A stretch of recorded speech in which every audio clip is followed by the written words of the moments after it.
À toutes et à tous. Merci de vous connecter aujourd'hui pour ce baromètre des SCPI. On le fait chaque trimestre. Alors celui-ci est avec un petit peu de retard puisque on a eu la petite interruption du mois de juillet et du mois d'août. Donc, la rapporter essentiellement sur les chiffres du deuxième trimestre 2023, sachant qu'on a aussi des petites upgrades qui se font en cours de période, puisqu'on a eu un été assez mouvementé sur le front des SCPI, et que du coup, voilà, ça sera un update à la fois de ce qui s'est fait au deuxième trimestre, mais aussi de ce qu'on a pu vivre et de ce qu'on continue à vivre avec les dernières évolutions qui ont eu lieu y compris hier. Le petit programme du jour, on va rapidement se présenter pour ceux qui ne nous connaissent pas. On fera un bilan macro-IMO. Et puis ensuite, on parlera du contexte des SCPI et des potentiels arbitrages à faire face à la crise immobilière qui est en cours. La petite présentation faite. Donc moi, je suis Marc Sartori, je suis le président fondateur de la société Deep Invest. Deep Invest, qu'est-ce que c'est? C'est à la fois une fintech, puisqu'on propose des outils à l'ensemble des partenaires marchés, et y compris des particuliers et des gérants. On va avoir un statut un peu particulier pour faire ça, puisqu'on est analyste financier indépendant. Ça veut dire quoi? Ça veut dire qu'on ne vend pas de part de SCPI. C'est pour ça qu'on travaille très bien avec nos amis CGP et nos gérants. Et puis, on emmène aussi éventuellement des clients pour vous à partir de notre infrastructure publique, le site et les particuliers investisseurs qui peuvent s'y connecter. On a aussi l'objectif en fait de notre société, c'est de démocratiser les fonds immobiliers, donc apporter de l'information le plus possible, large possible, pour que tout le monde puisse s'y retrouver. Et on a aussi mis en place deux outils, un algorithme de performance financière, un algorithme de performance durable, puisque au cœur de tout ça, il y a quand même une grosse dimension de durabilité aussi qui est présente dans l'immobilier, avec les soubresauts auquel on assiste depuis plusieurs mois sur le label ISR et dans sa déclinaison label ISR IMO. Tous nos scorings prennent toute leur importance. Alors voilà, qu'est-ce qu'on fait l'étendue? On fait des analyses, on fait des notations avec notre notation de performance financière et notre notation de performance durable. On a des outils de comparateurs, du géomapping pour l'ensemble du patrimoine des fonds immobiliers.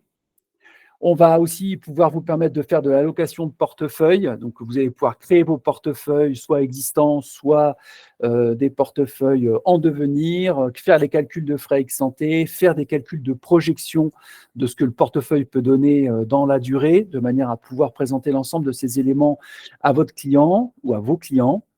Et puis derrière, et c'est la dimension qui va nous permettre de faire toutes les analyses qu'on a pu faire, c'est nos baromètres qui existent en version annuelle et trimestrielle, et qui vont être un focus et une reprise des informations qui sont diffusées par les fonds, soit au trimestre, semestre ou à l'année, en fonction de la période où on se trouve. Deux nouveautés importantes. La première, c'est qu'on est maintenant en mesure d'importer les portefeuilles déjà existants sur d'autres solutions. Du type j'ai un Excel, voilà, vous avez la possibilité maintenant d'importer l'ensemble de vos portefeuilles dans nos solutions pour pouvoir justement faire des bons choix et faire des bonnes analyses, et vous passer entre guillemets des petites mises à jour de valeur de part ou de choses comme ça qui sont toujours un peu désagréables à faire. Et puis là, c'est depuis le début d'année maintenant nos scorings de performance financière qui sont recalculés chaque trimestre et qui permettent de suivre les évolutions pour l'ensemble des fonds du marché. Ils se retrouvent évidemment sur l'ensemble de nos interfaces. Avant de commencer, on va, pour se mettre un peu en jambes, parce qu'on a quand même pas mal d'informations sombres, on va dire. On va commencer par un petit sondage. Le sondage est le suivant. Quelles sont selon vous les perspectives, alors qu'avec LES, ça aurait été beaucoup mieux, quelles sont selon vous les perspectives d'évolution des marchés de l'immobilier? On va vous laisser trois possibilités. Très mauvaise, je ne propose plus du tout d'immobilier à mes clients. Deuxième possibilité, mauvaise, mais j'en propose encore avec beaucoup de précautions. Et puis troisième, la conjoncture est mauvaise, mais l'immobilier est un marché cyclique et c'est le bon moment d'acheter. Je lance le sondage. Alors, pour participer au sondage, petite aide, vous avez en bas à droite un triangle, un rond et un carré. Vous pouvez cliquer dessus. Et ensuite, vous allez chercher dans sondage et normalement, vous devriez voir apparaître, et vous aurez ainsi la possibilité de voter. On va laisser une petite minute, le temps que tout le monde puisse participer, y compris les derniers arrivants. C'est le moment où vous pouvez encore voter.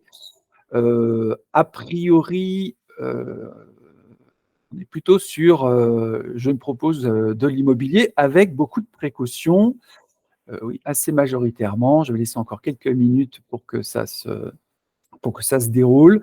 Bon, ce qui est intéressant quand même, et c'est aussi ça qu'on essaie de mettre en évidence. Donc effectivement, les perspectives sont mauvaises, mais on a quand même, vous continuez à proposer de l'immobilier. Alors c'est une bonne idée parce que il faut le proposer avec précaution, il faut analyser, il faut chercher, il faut effectivement trouver les bons supports. C'est aussi l'objectif de notre présentation, c'est de vous aider aussi dans cette démarche-là, parce qu'il y a ce qui se voit et puis il y a derrière les rentabilités, les rendements et tout ce qui s'ensuit. Alors, pour entrer dans le vif du sujet, bon, c'est un petit récapitulatif, mais tout le monde l'aura en tête comme ça. On n'a jamais eu dans l'histoire une remontée des taux au niveau mondial aussi brutale, aussi rapide et aussi forte que ce qu'on connaît depuis, on va dire, le milieu de l'année 2022 et surtout depuis la fin d'année 2022 et début d'année 2023.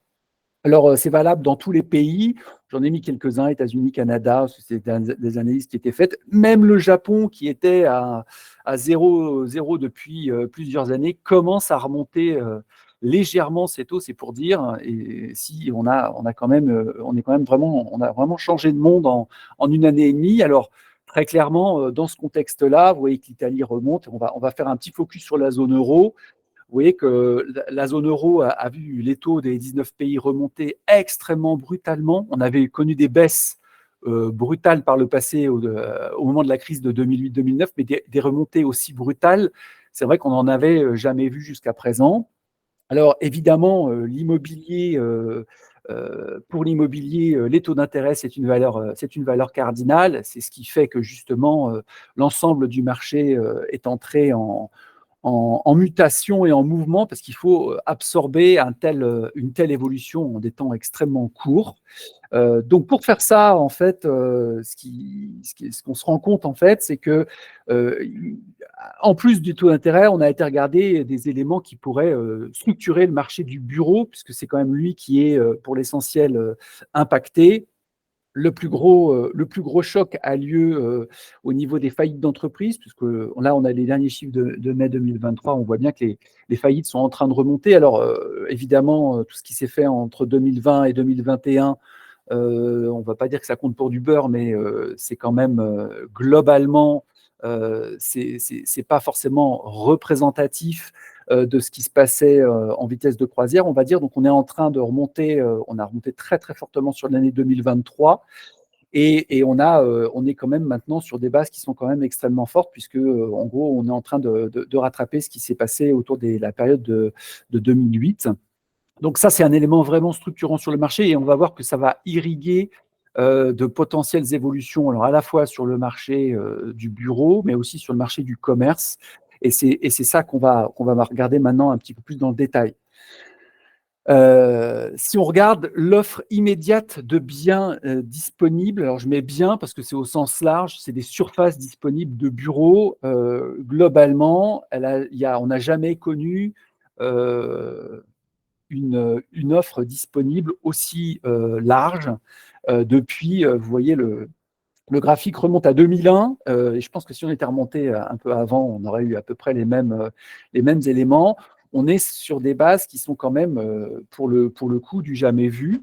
Donc ça veut dire, c'est quand même assez révélateur d'une situation de marché.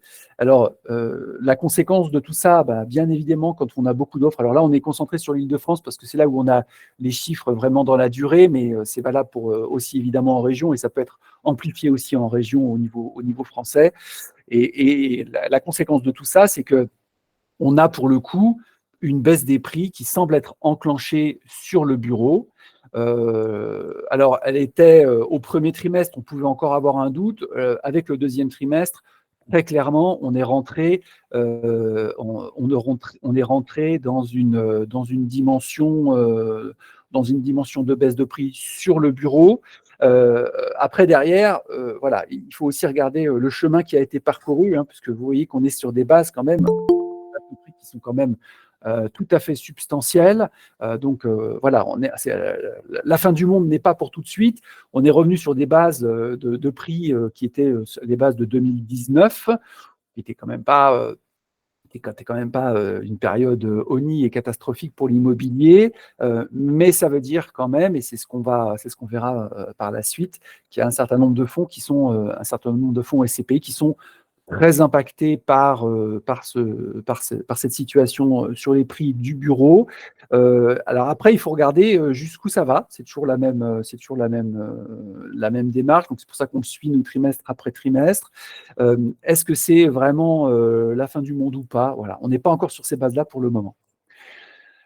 Alors pourquoi est-ce qu'on n'est pas sur des bases aussi catastrophiques qu'on pourrait éventuellement l'annoncer?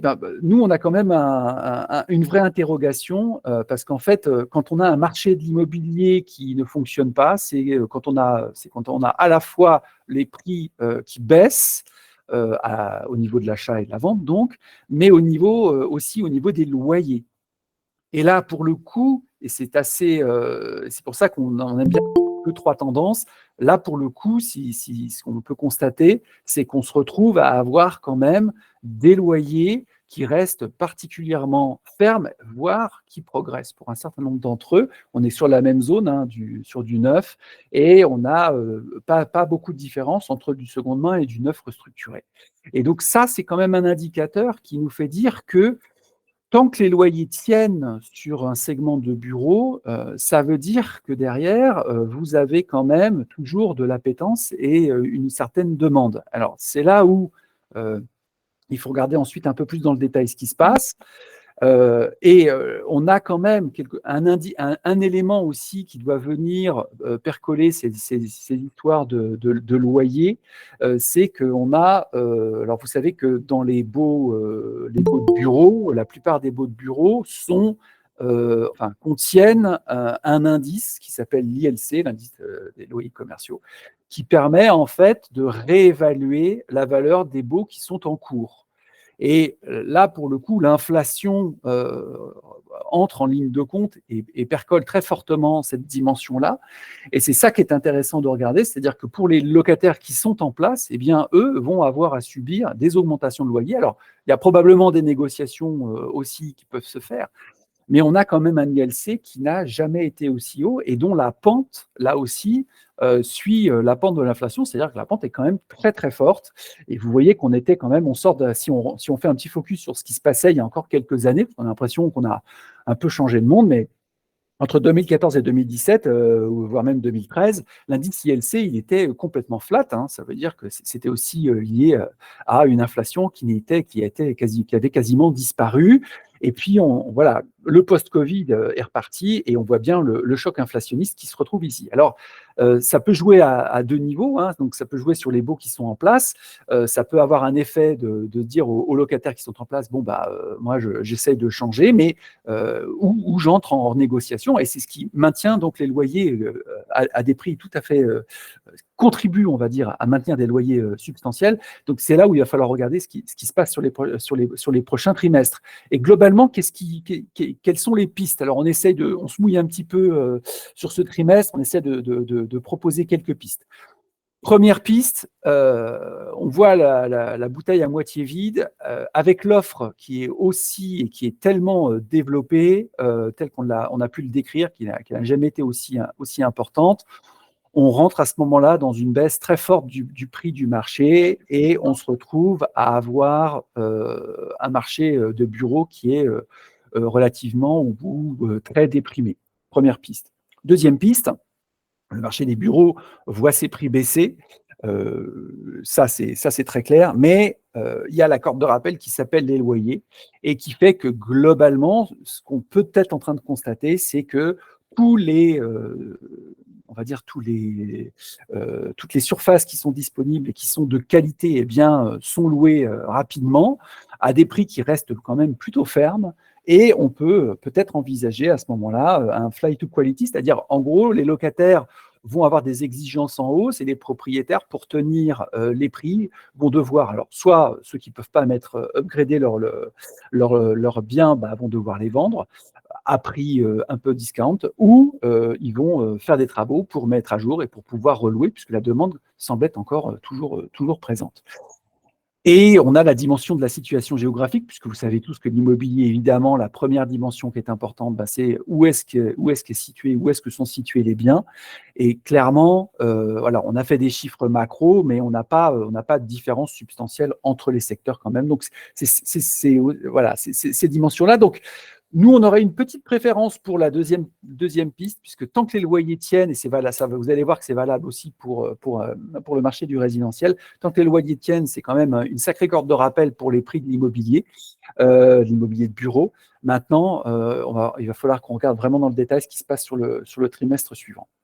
Deuxième grand segment, les bureaux, les commerces, excusez-moi. Alors, les commerces, on a dit jusqu'à présent que c'était la belle histoire de 2022, et ce qui était effectivement le cas. On a des chiffres quand même au deuxième trimestre qui tendent à montrer quand même qu'il y a quelque chose, du premier trimestre, pardon, excusez-moi, parce que toujours avec un trimestre de retard sur le commerce, on n'a pas beaucoup d'informations de marché. On a quand même des signes qui sont particulièrement inquiétants. Là, pour le coup, on a alors évidemment des grandes enseignes et particulièrement l'habillement, où vous avez vu le nombre de grandes franchises du type Pinky, Gap, Camaïeu, voilà, qui sont, alors certaines sont déjà disparues, d'autres sont en train de disparaître. Et ce qui est intéressant dans ce premier graphique, c'est qu'on voit l'impact de l'inflation sur ce segment de marché plus particulièrement. Et vous voyez que le chiffre d'affaires qui progressait sur l'année 2022, il y avait une décorrélation en fait, et l'inflation n'avait aucun poids sur l'évolution du chiffre d'affaires. Et bien là, sur le premier trimestre 2023, on voit très clairement qu'il y a effectivement, c'est la courbe noire, une progression du chiffre d'affaires commerce, mais lorsqu'on la corrige de l'inflation, on se retrouve à avoir un chiffre d'affaires qui est quasiment flat, 0,2%, on n'est pas très loin de zéro. Et c'est probablement ce marché-là qui est le plus sensible. Alors, si on refait aussi l'analyse dans le détail par secteur d'activité, on n'a pas repris les slides qu'on avait fait sur le premier trimestre, qui étaient équivalents et qui proviennent de informations INSEE sur l'évolution du chiffre d'affaires en fonction du commerce, de la nature du commerce. Mais pour mémoire, la restauration qui était l'élément qui entraînait l'ensemble du secteur, on était à quelque chose comme 40%. Et on a très fortement baissé sur ce premier trimestre 2023. Donc, ça veut dire que clairement, la correction est en cours. Et si on le corrige de l'inflation, vous voyez que corriger de l'inflation, on va se retrouver dans des éléments qui vont être vraiment, on va dire, pas noirs, mais quand même très nettement moins bons que ce qu'ils étaient au premier trimestre. Donc, c'est un élément, et c'est un secteur qui est clairement à surveiller de notre point de vue. Alors, celui-ci, on vous le montre, mais c'est plus pour aller dans le sens en termes d'investissement. Et on va juste s'intéresser à celui-ci, où on a clairement de l'investissement au commerce qui, au deuxième trimestre, marque le pas. Et on voit clairement par rapport à ce qui s'est fait en 2022, où on était sur environ, on était presque à 6 milliards d'investissements en commerce. En fonction des typologies, c'était à peu près équiréparti. Là, c'est aussi équiréparti, mais on est clairement sur des tendances qui sont nettement plus faibles que ce qu'on pouvait avoir, avec, là, pour le coup, une indifférence, entre guillemets, entre centres commerciaux, centre-ville et puis commerce de périphérie, où globalement, tout le monde est frappé. Alors, pour des raisons diverses, évidemment, puisque commerce de périphérie, on voit, c'est un axe que le gouvernement, a priori, semble vouloir travailler. Le commerce de centre-ville, lui, pour le coup, qui fonctionnait sur certaines périodes plutôt très bien, voire très très bien, on est clairement à la peine au moins sur cette moitié d'année, et on fera clairement pas. Alors, est-ce qu'on est sur des bases de ce qui s'est fait en 2021 ? Peut-être, mais ça reste vraiment à voir, puisque les éléments sont tellement en train de bouger très vite que voilà, la conjoncture peut vraiment être très mauvaise très rapidement sur ce segment-là. Et lorsqu'on voit les chiffres de tout ce qui est faillite, souvent, le plus souvent, ce sont ces segments commerce qui sont le plus touchés par les faillites, parce que c'est souvent les plus petits, des activités qui n'ont pas des reins forcément extrêmement solides. Et donc, voilà, il va falloir vraiment surveiller cette dimension-là. Et là aussi, si on regarde, alors c'est pas l'ILC, c'est une coquille, mais c'est l'indice ah si, l'ILC, c'est tout à fait ça, l'indice des loyers commerciaux, pardon. Là, on voit clairement qu'on a là aussi une augmentation extrêmement forte des loyers. Donc, ça veut dire que pour les locataires qui sont en place, alors pour les propriétaires, c'est un gage de protection du revenu. Donc, clairement, c'est positif. Mais côté locataire, on a des chiffres d'affaires qui sont en berne et on a une augmentation extrêmement forte des révisions de loyer.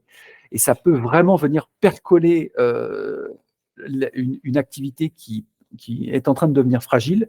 Et il va falloir surveiller ça de très très près. Et donc pour nous, là, pour le coup, dans les perspectives potentielles, il nous semble qu'avec l'augmentation très forte des faillites, c'est le secteur des petits commerces qui risque d'être particulièrement touché.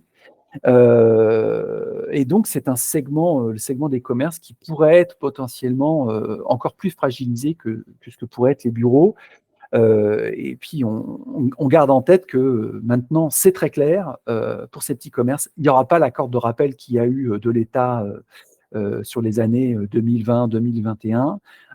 Donc, c'est une vraie crise qui s'annonce sur ce segment-là, avec des évolutions qui vont être à surveiller de très très près. Et le troisième trimestre qui va sortir, les éléments du troisième trimestre vont être très très intéressants à surveiller. Dernier grand segment de marché, alors qui nous concerne plus ou moins tous, le résidentiel, qui concerne un peu moins les SCPI, mais c'est quand même intéressant de regarder ce qui se passe. Bon, taux moyen, alors le taux d'intérêt qui monte, on a fait un petit focus là-dessus parce que à 3,45, nous, on a toujours dit entre 3 et 4, le marché de l'immobilier s'est travaillé. À 3,45, ça commence à devenir un peu compliqué quand même. Et puis, on va voir ce qui va se passer avec la BCE dans les prochains jours. Mais clairement, voilà, là, on est quand même arrivé à un stade où ça peut devenir extrêmement compliqué. Alors, les taux d'usure sont remontés, c'est-à-dire que là, c'est un taux moyen, donc ça veut dire que maintenant, en taux d'usure, le taux d'usure maximum est à 5 et un peu plus de 5,5. Donc, on n'est plus, enfin, on a changé de monde, clairement, par rapport à ce qui pouvait se faire depuis les années 2017, où on était clairement sur des taux d'intérêt qui étaient alors anormalement bas, on est d'accord, mais quand même extrêmement bas. Là, on est arrivé sur des taux qui sont quand même extrêmement élevé. Alors, l'inflation, certes, est là, donc ça reste toujours, faut toujours regarder ce qui se passe en taux réel. Il n'empêche que comme les prix, on va le voir sur le segment juste après, voilà, il y a quand même un vrai sujet sur cette dimension-là. Les courbes qui s'écroulent là sont les courbes sur le cours de nombre de prêts accordés. Alors attention à ce chiffre parce qu'il est à deux niveaux. Alors effectivement, il est directement tributaire du fait que les taux d'intérêt ont très fortement très fortement monté. Mais la deuxième dimension qui est aussi importante, c'est qu'en en fait, on est aussi confronté depuis, on va dire, bon an, mal an, le début d'année, confronté à des banquiers qui ne prêtent pas facilement, qui continuent à prêter, mais qui sont extrêmement sélectifs sur les dossiers. Et donc, on se retrouve à avoir des taux extrêmement élevés qui sont accordés au compte-gouttes, on va le dire comme ça, et ça se retrouve vraiment dans les chiffres. Et vous voyez que ce soit le marché du neuf, de l'ancien, ou globalement, il n'y a pas de différence, et la synchronisation est extrêmement forte, ce qui s'est une nouvelle fois ce qui n'a jamais été le cas, à part depuis 2020, en gros, c'est comme ça, mais une telle synchronisation entre les marchés est extrêmement rare sur le marché de l'immobilier, et je pense qu'on a sorti les chiffres de 2013, mais il faudra remonter très très loin pour avoir un arrêt quasi pas complet, mais un arrêt très brutal de l'ensemble des prêts. Alors globalement, dernier élément sur le résidentiel. C'est l'indice du coût de la construction qui va venir percoler, alors là pour le coup, le bâtiment, la construction neuve, alors qui a tout un tas de problèmes, puisqu'il y a des problèmes de dépôt des dépôts de permis qui étaient en retard, tout un tas de choses voilà, qui étaient latentes et qui se retrouvent sur aujourd'hui les permis qui sont quasiment, enfin, les constructions à venir qui sont extrêmement, on va dire, maigres et qui font que l'ensemble des promoteurs vont rentrer en zone d'extrêmement forte turbulence. Et puis, on a aussi, en parallèle de ça, c'est-à-dire qu'il y a peu de projets, mais on a aussi un coût de la construction qui ne cesse de grimper. Et vous voyez que là, on a mis une série, alors qui est très très longue, ok, mais si on regarde, on n'a jamais connu une montée aussi forte sur des éléments de marché comme ça, à part, effectivement, sur les crises pétrolières des années 70. Et c'est vraiment cette dimension-là qui est extrêmement pénalisante pour l'ensemble du marché du neuf. Globalement, qu'est-ce qu'on se rend compte? C'est qu'on a quand même des prix. Alors, on prend des moyennes, évidemment, donc des moyennes sur le résidentiel, ça n'a pas forcément beaucoup de sens, mais c'est plus pour montrer ce qui est en train de se passer. On a un prix de marché qui était arrivé à des seuils, à des niveaux qui étaient extrêmement élevés, donc qui marquent le pas, très clairement. Maintenant, on n'est pas, enfin, dans les chiffres qu'on peut constater pour le moment, on n'est absolument pas sur un crack immobilier. Les prix baissent, oui, certes, mais on n'est pas sur des moins 20, moins 30. Hein. Clairement, on n'est pas dans des situations comme ça. On est sur une baisse qui est, pour le moment, ce qui s'enregistre, c'est quand même des baisses qui ne sont pas, voilà, on n'est pas à 2 chiffres, hein. On est à un chiffre pour le moment. Vous voyez que l'historique nous montre quand même une période qui était intéressante à constater, qui est la période de 2008-2009, où on était à des taux de crédit qui étaient remontés extrêmement brutalement là aussi à 5 ou 6% et où le marché était complètement grippé. La Banque centrale avait à ce moment-là mis ses taux à zéro et on connaît l'histoire, tout est reparti, mais on n'est clairement pas sur ces bases de baisse de prix qu'il y avait pu avoir, mais pour autant qui n'avaient pas été quand même extrêmement longues en 2008, puisque le marché était reparti tout de suite. Voilà, alors est-ce que qu'est-ce qui risque de se passer? On a quand même un élément qui est extrêmement intéressant à regarder, là encore, c'est qu'on a en moyenne l'ensemble des marchés, de l'ensemble des marchés résidentiels, les loyers qui restent extrêmement forts. Et là encore, c'est une sacrée corde de rappel pour ce segment de marché-là, au même titre que les bureaux, c'est-à-dire que tant que vous avez une demande de locataires qui est forte et qui n'est pas satisfaite, et que vous avez des loyers qui continuent à monter, alors on verra dans les prochains trimestres ce qui risque de se passer, mais pour le moment, ça monte, sachant que ça continue à monter, sachant que les hausses de loyers, et je pense que c'est le slide qui est juste après, alors on l'a retiré parce qu'il y en avait déjà beaucoup, mais on a pareil au cœur des baux d'habitation, l'indice de référence des loyers, l'IRL, qui lui a été plafonné à une augmentation de 3,5. Ce qui était du jamais vu hein, depuis, je ne sais pas, je pense on est sur une base au moins de 10 ans. On n'avait jamais des taux d'IRL qui étaient à 3,5. C'est maintenant le cas. Donc, ça veut dire que les locataires, ceux qui ne veulent plus ou qui ne peuvent plus acheter, ne vont pas bouger, vont rester chez eux, mais ils vont avoir à subir cette augmentation. Alors, ça peut poser d'autres problèmes en termes de solvabilité. Alors, on regarde, pour l'instant, les chiffres n'étaient pas inquiétants, c'est pour ça qu'on ne les a pas mis sur la partie impayée. Mais c'est des éléments clairement qui peuvent être pris en compte. Donc, globalement, sur le marché du résidentiel, on a un marché qui est en baisse en termes de prix de vente, prix d'achat. On a des loyers qui, n'augmentant pas aussi vite que l'inflation, restent toujours orientés quand même à la hausse. Et puis, on a clairement un marché du neuf, alors qui est, oui, où là c'est extrêmement compliqué, avec la fin du dispositif Pinel et de cette aide qui n'était pas forcément toujours très utile pour le marché, mais qui est très, très utile pour les promoteurs, on se retrouve un peu à un marché du neuf qui est un peu dans une impasse économique, puisqu'on va avoir des prix qui ne peuvent plus augmenter, des coûts de construction qui augmentent et des gens qui ne peuvent plus acheter. Donc, le neuf, c'est assez compliqué. Et alors finalement, peut-être que c'est la bonne nouvelle, puisqu'on a un bâti qui est extrêmement ancien en France, qui nécessite énormément de rénovation pour être dans le cadre des accords de Paris. Et c'est peut-être ça la bonne nouvelle dans tout ça, c'est que il va falloir faire des rénovations. Si on construit plus de neuf, il va falloir qu'on continue à loger des gens, il va falloir qu'on rénove. Et probablement que c'est un des axes qui sera peut-être creusé. Alors, est-ce qu'il y aura des aides fiscales à la clé ou autre chose? Ça, je n'en sais rien.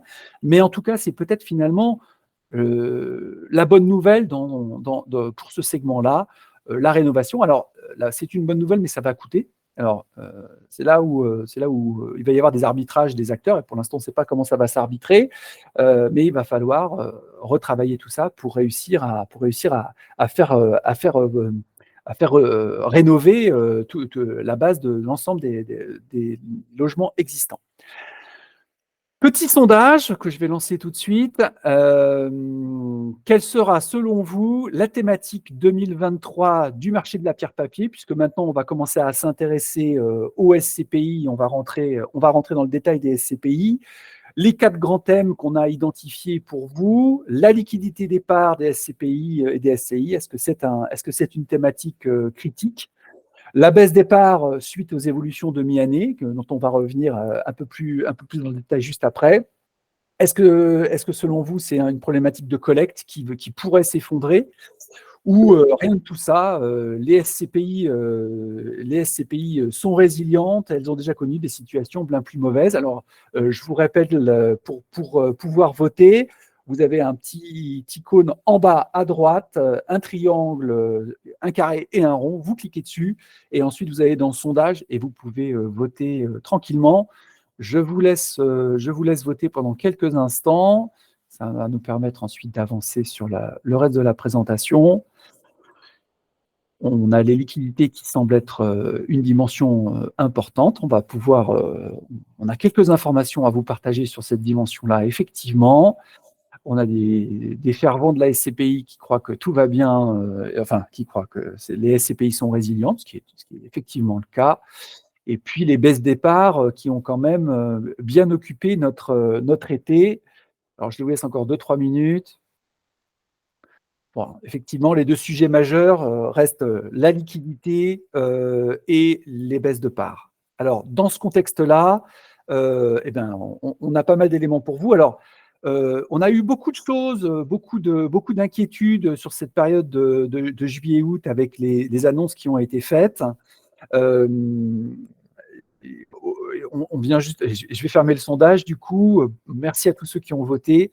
On se retrouve à avoir la baisse des parts en numéro 1. Donc on va pouvoir vous répondre sur ce volet-là, et puis les liquidités en numéro 2. Donc intéressant. On a souhaité, on a eu pas mal d'éléments qui sont venus, on va dire, percoler le marché des SCPI, des inquiétudes sur les SCPI bureaux qui représentent quand même le gros de la troupe, SCPI commerce, on va revenir sur tout ça. Il nous semblait intéressant quand même, avant de commencer à rentrer un peu dans le détail, vous présenter ce graphique-là qu'on a trouvé et qui provient en fait d'une analyse qui a été menée par la BCE, puisque la BCE a émis des inquiétudes quant à la liquidité du marché. Donc, vous êtes comme la BCE, bravo, vous êtes sur de bonnes bases. Et pourquoi est-ce qu'elles ont émis ces craintes sur la liquidité? Parce qu'en fait, on a basculé en quelques années d'un marché, vous voyez, si on prend, on va prendre juste 6 ans, hein. On était à un marché qui faisait 500 milliards de capitalisation dans la zone euro pour les fonds immobiliers dits ouverts, c'est-à-dire pour l'essentiel les SCI et les SCPI avec un peu d'OPCI, mais voilà, qui existent dans différents pays, en Allemagne, vous allez en Luxembourg, vous avez dans tous ces pays-là. Et ce qui est intéressant de regarder, c'est que globalement, vous voyez qu'on a dépassé les 1000 milliards de capitalisation qui sont dans ces fonds. Et donc, on n'est plus dans une dimension on est vraiment dans une dimension systémique, en fait, hein. Quand on a 1000 milliards, hein, ça commence à faire beaucoup d'argent au niveau européen. Et c'est pour ça que la BCE a émis des interrogations sur la liquidité. Et c'est probablement aussi pour ça que l'AMF a demandé à nos gérants d'aller regarder un peu plus dans le détail les expertises qu'ils avaient fait au 31/12/2022. en leur disant, vous êtes vraiment sûr de ce qui s'est fait en 2022. Alors, on va revenir là-dessus. Donc, ça, simplement pour terminer sur ce graphe-là, vous voyez que la France, c'est pas encore le pays qui est le plus, en termes de capitalisation, qui est le plus développé. On a l'Allemagne qui est quand même pratiquement 2 fois la taille de la France. Et donc, ça veut dire aussi qu'il y a un potentiel extrêmement fort sur ce type de fonds. Il y a de quoi faire, puisque si on est équivalent en termes de population, à peu près, il y a un peu plus d'habitants en Allemagne, mais en termes de pays, on est quand même sur des pays qui sont quand même assez similaires. Donc, vous voyez qu'il y a quand même un très gros potentiel sur les SCPI françaises. C'est plutôt une bonne nouvelle quand même dans cette catégorie-là. Alors, je vais quitter la partie slide pour partir sur ce qu'on fait d'habitude, c'est-à-dire qu'on va vous présenter au travers de nos outils. Donc là, c'est la version grand compte qui est disponible sur notre site internet et pour nos clients gérants. Alors, il y a beaucoup de graphiques, mais on va les faire, on va pas tous les faire. Ne vous inquiétez pas, on va en faire quelques-uns. Donc, simplement, en nombre de SCPI, vous voyez qu'on est sur une dimension. Alors, pourquoi est-ce qu'il y en a moins au premier trimestre? Parce que toutes les SCPI ne publient pas encore trimestre après trimestre. Elles ont le droit légalement de ne pas publier toutes leurs informations au trimestre.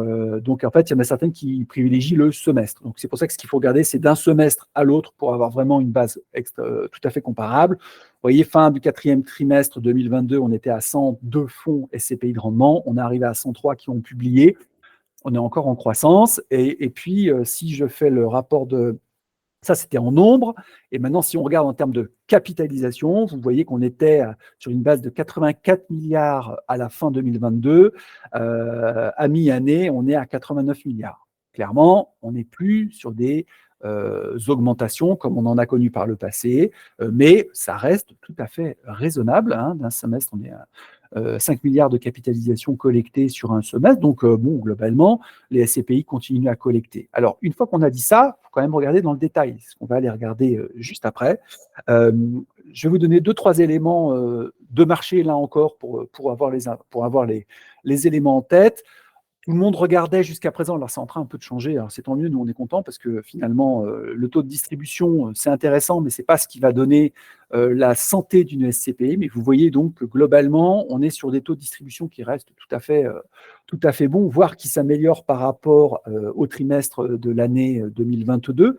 Et on va voir par secteur d'activité ce qui s'est passé, parce que c'est clairement de là que ça provient le bénéfice. Mais globalement, on est quand même sur le taux de distribution qui reste extrêmement fort. Et puis, si on regarde, pareil, en taux d'occupation, alors, pour mémoire, le taux d'occupation financier, qu'est-ce que c'est? Eh bien, c'est la capacité du gérant à remplir le patrimoine et à générer des loyers par rapport au patrimoine qu'il a disponible. Vous voyez qu'on est sur des taux qui sont quand même extrêmement flats d'une année sur l'autre. On est tout le temps autour de 95%. Donc, globalement, il n'y a pas d'inquiétude particulière qui se font jour jusqu'à présent. Alors, je dis toujours jusqu'à présent parce qu'on ne sait pas de quoi l'avenir est fait, mais enfin, globalement, on est quand même sur des taux de remplissage et des taux d'occupation financière qui sont extrêmement bons, et voire qui sont même meilleurs que ce qu'on avait au premier trimestre 2022, qui étaient les reliquats on était en train d'éponger les reliquats du Covid. Donc voilà, globalement, ça se passe plutôt bien sur cette partie-là. Alors, on dit globalement, effectivement, et on va maintenant s'intéresser un petit peu à ce qui se passe acteur par acteur. Alors, là, je ne vais pas commenter tout le monde, ne vous inquiétez pas, mais ce qui est intéressant, c'est de voir les différences en termes de capitalisation. Et c'est pour ça qu'on met tous sur un même graphique, parce que vous voyez clairement qu'on a deux acteurs deux SCPI qui sont vraiment les deux grosses capitalisations de la place, donc à savoir épargne foncière et Primovie. À noter, on verra ça dans le détail, qu'on avait jusqu'à présent Primovie qui était derrière épargne foncière. Et vous voyez que sur le dernier trimestre, elle est toujours derrière, mais à une courte tête, on va dire. Et puis après, on a un autre paquet de SCPI qui sont autour des 4 milliards de capitalisation. Alors, il y a des bancaires, mais pas que. On se retrouve à avoir un certain nombre de sociétés de gestion différentes. Et puis, on a ensuite un troisième paquet de SCPI, et on a quand même à noter ici Pierreval Santé, qui est une SCPI thématique, qui est quand même la seule SCPI thématique à réussir à dépasser les 3 milliards de capitalisation, ce qui est énorme et ce qui est, pour le coup, du jamais vu sur le marché. Alors après, il y a tous les débats sur c'est trop spécialisé, mon Dieu, mais ça, nous, après, ça va dépendre de vos convictions, mais c'est quand même un élément extrêmement marquant à noter, parce que vraiment, ce sont des choses extrêmement fortes. Et puis après, on a voilà, des petites capitalisations. Alors, je ne vais pas toutes vous les commenter. L'idée, c'était simplement de vous montrer. Voilà. Et si on regarde maintenant, cette fois-ci, par gérant, là encore, je ne vais pas commenter tous les gérants, mais simplement, vous voyez bien qu'on a toujours nos deux premiers gérants, Primonial, La Française, qui sont. Alors, il y a un écart, puisque le panier de La Française est beaucoup plus fourni en termes de produits historiquement que ne peut l'être Primonial. Et puis ensuite, on a derrière Amundi. Alors, on va voir après ce qui se passe gérant par gérant, parce que c'est ça qui est intéressant. Alors, je vais passer au slide juste après.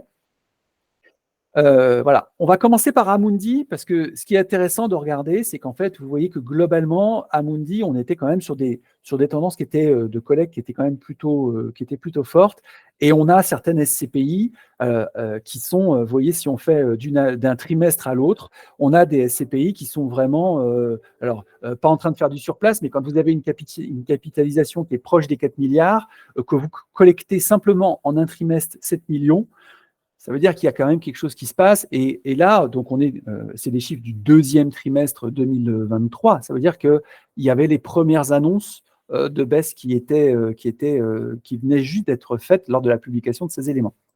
Donc, c'est pour ça qu'il faudra regarder ce qui se passe au troisième trimestre, parce que là, on va avoir clairement des choses qui vont se passer au niveau des capitalisations, parce qu'il va y avoir une baisse de la valeur des parts.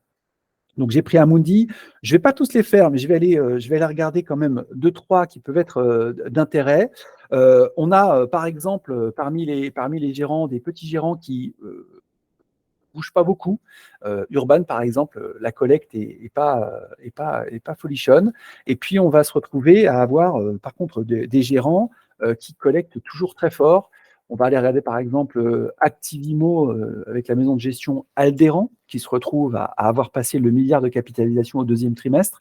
Vous voyez, on parlait tout à l'heure de Pierre Val Santé, je ne vais pas refaire un focus là-dessus, mais c'est des SCPI thématiques qui arrivent quand même vraiment très fortement à collecter sur ces dimensions-là, malgré ce qui se passe sur le marché.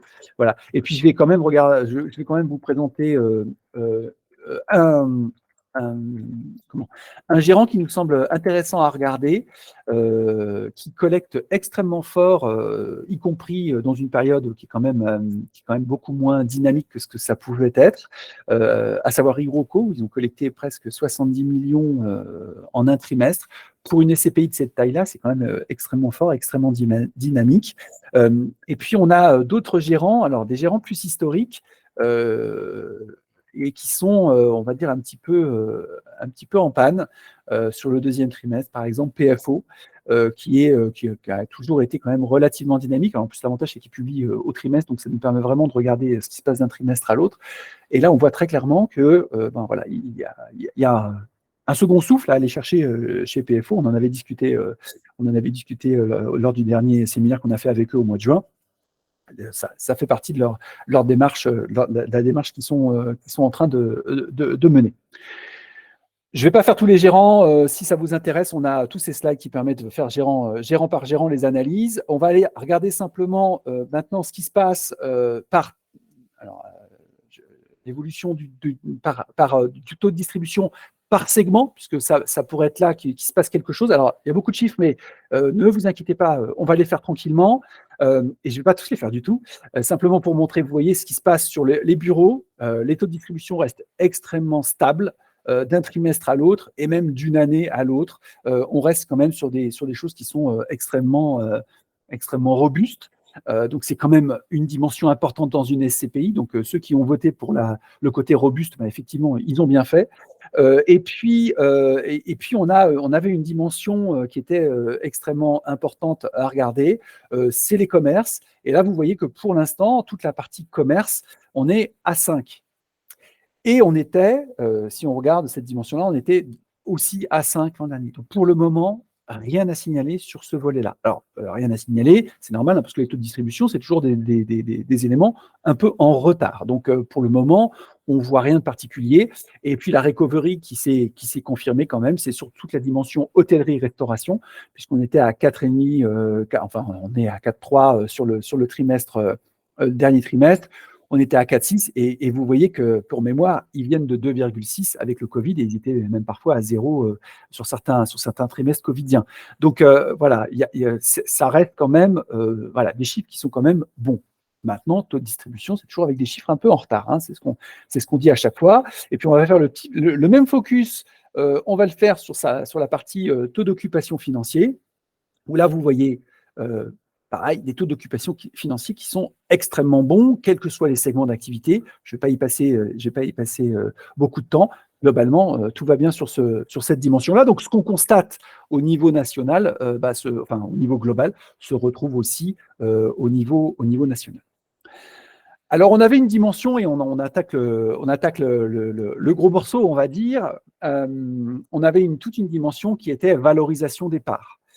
Puisque vous avez tous constaté des baisses de parts sur un certain nombre de SCPI. Alors, comme il était difficile de faire SCPI par SCPI, on vous a fait un petit article sur le blog. Vous pouvez aller sur le blog deepinvest.fr, vous regardez principales évolutions. Il a été mis à jour ne serait-ce qu'hier, où vous avez toutes les SCPI qui baissent. Après, vous pourrez trouver dans nos outils les informations graphiques, etc. Mais voilà, on a fait la liste de toutes les SCPI qui baissent, et y compris les deux dernières qui ont baissé hier. Alors, on les a mis en tête du 14 parce que ça a été annoncé hier pour aujourd'hui. Les deux dernières de la française. Donc, alors, on va aller, là, on a toute la liste de celles qui baissent. Il y en a quand même un certain nombre, hein, parce qu'on a quand même maintenant, depuis le début d'année, un certain nombre qui soit avaient été annoncés en juillet et août, mais il y en avait d'autres qui avaient déjà été entamés au premier trimestre, et c'est ce qu'on va regarder dans la dynamique du marché. Il y en a d'autres qui ne bougent pas, et puis il y en a d'autres qui sont en hausse quand même dans cette dimension-là aussi. C'est aussi intéressant de regarder celles qui sont en hausse et surtout de regarder pourquoi elles sont en hausse, puisque c'est quand même ça qui va nous intéresser. Alors, sur cette dimension-là, on a un outil qu'on met à disposition, et je vais faire un petit focus là-dessus pour les dernières minutes. Notre outil qui vous permet de suivre les évolutions de valeur de part. Alors, là, vous avez ça. Alors, hop là. Vous allez avoir, où est-ce qu'il est? Ici. Je l'ai perdu. Voilà, l'évolution des valeurs de part, où vous allez pouvoir en fait choisir n'importe quel fonds du marché. Alors, je vais prendre celles qui ont baissé pour vous dire, on vous l'avait dit. Mais alors, comment est-ce qu'il faut comprendre ce graphique? Vous avez la courbe verte, c'est la valeur de reconstitution. Donc, c'est la valeur qui permet d'asseoir la valeur des parts à l'achat. D'accord? La zone verte, c'est la valeur, c'est le tunnel dans lequel peuvent évoluer les valeurs de part de SCPI variables. Donc, c'est plus ou moins 10% par rapport à cette valeur de reconstitution. D'accord? Et la courbe orange, c'est la valeur de la part à l'achat, telle que vous pouvez l'avoir actuellement. Et donc, ici, vous avez les expertises, les seules qui sont publiques, parce que voilà, on a quand même une situation où normalement les expertises, jusqu'à l'année 2023, les expertises se faisaient une fois par an. Elles étaient publiées dans les rapports annuels, et nous, on récupère en fait les valeurs d'expertise qui sont communiquées par les gérants, enfin, qui sont faites par les experts en évaluation immobilière, communiquées aux gérants, et ensuite les gérants les communiquent dans leur rapport annuel, et nous, on les réintègre, et c'est comme ça qu'on arrive à faire ces tunnels de valorisation. Et pour la première fois, en fait, suite à la demande de l'AMF, on a une revalorisation en cours d'année. Alors, nous, c'est ça qui nous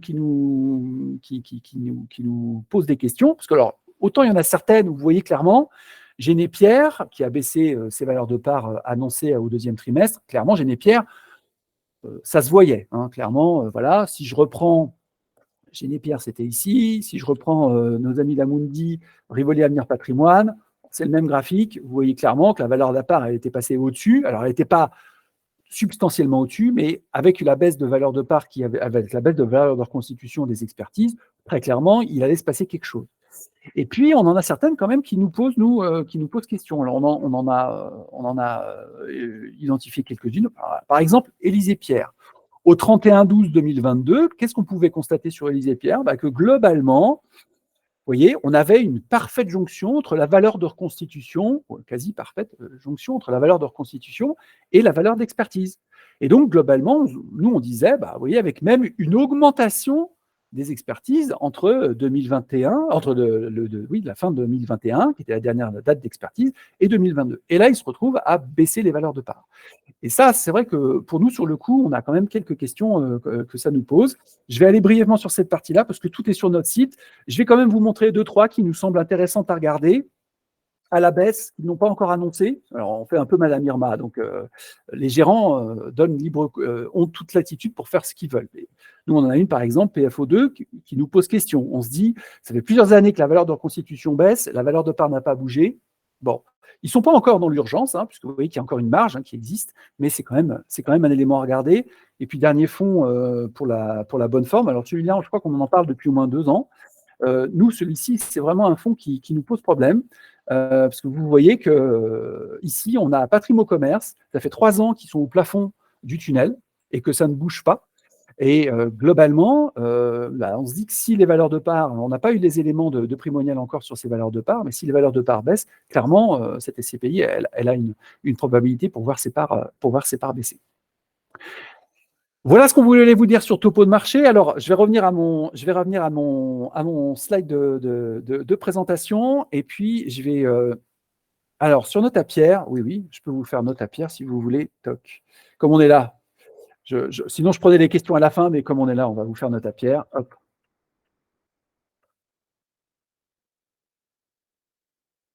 Voilà. Note à pierre, je vais remettre en plein écran. Hop. Note à pierre, vous voyez que globalement, on a encore de la marge, c'est-à-dire qu'elle est encore en dessous de la valeur de reconstitution. Donc, même si les prix baissent, alors, dans les expertises qui avaient été menées, vous voyez que globalement, c'était plutôt flat entre 2021 et 2022. Et alors, on n'a pas eu de communication spécifique sur Note à pierre, mais vous voyez que globalement, il y a de la marge. Donc, je reviens sur mon petit slide. On va faire ici, alors on a passé tout ça, voilà, et on va revenir sur notre dernier sondage que je lance tout de suite. Maintenant, vous avez l'habitude, donc normalement, ça devrait se faire rapidement. Bon, voilà, vous avez le contexte, vous avez les principaux éléments du marché, et dans ce contexte-là, quelles sont vos résolutions pour l'année 2023-2024 ? On va essayer un petit peu d'ouvrir jusqu'à 2024. Je fais tout vendre à mes clients parce que les fonds euros, il n'y a que ça de vrai. Un pro conseille toujours d'investir dans l'immobilier, c'est dans les crises que les opportunités se présentent. Patience, tempérance et longueur de temps, rien ne sert de bouger en ce moment. Et puis, pour ceux qui sont vraiment en dépression avancée, j'étais bien en vacances, pourquoi est-ce qu'il a fallu que je rentre si vite ? On vous laisse, alors, toujours pareil, pour voter, vous avez la possibilité, en bas à droite, les petits triangles et ronds, et l'onglet sondage. Je vous laisse encore 2-3 minutes. Globalement, on est plutôt sur la tendance dans les crises, c'est là où les opportunités se présentent. Ce qui est une très bonne démarche, et patience et longueur de temps vient juste derrière. Il y en a quand même quelques-uns qui auraient bien voulu rester en vacances aussi quand même, il faut le dire. Et puis, on a les fonds euros qui vont faire un grand retour, a priori. Je vous laisse encore 2-3 minutes.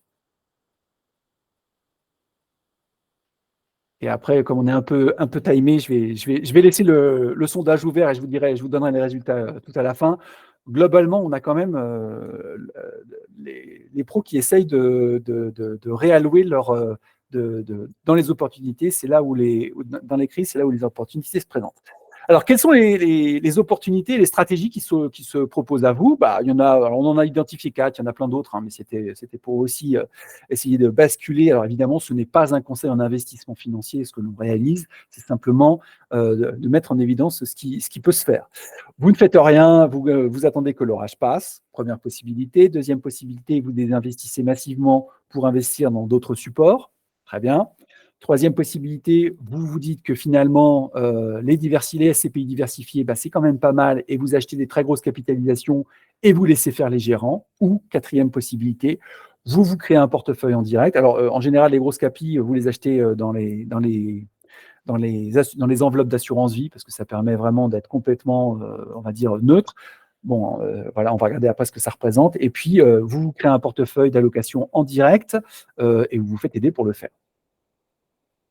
Les 2 premiers, je vais pas les détailler parce que, ben, clairement, si vous voulez vendre, ben, il faut vendre, effectivement. Alors par contre, il ne faut pas tarder parce que plus vous attendez, plus les cours risquent de baisser potentiellement selon votre logique.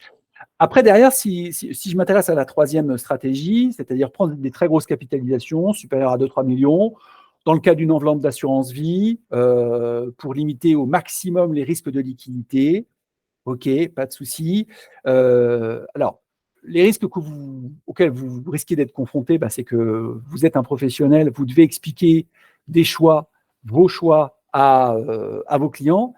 Et des fois, vous allez être confronté parfois à des choix de gérants qui ne sont pas toujours clairement comment vous ne pouvez pas forcément toujours les expliquer, hein. Par exemple, on prenait l'exemple d'Élysée Pierre tout à l'heure.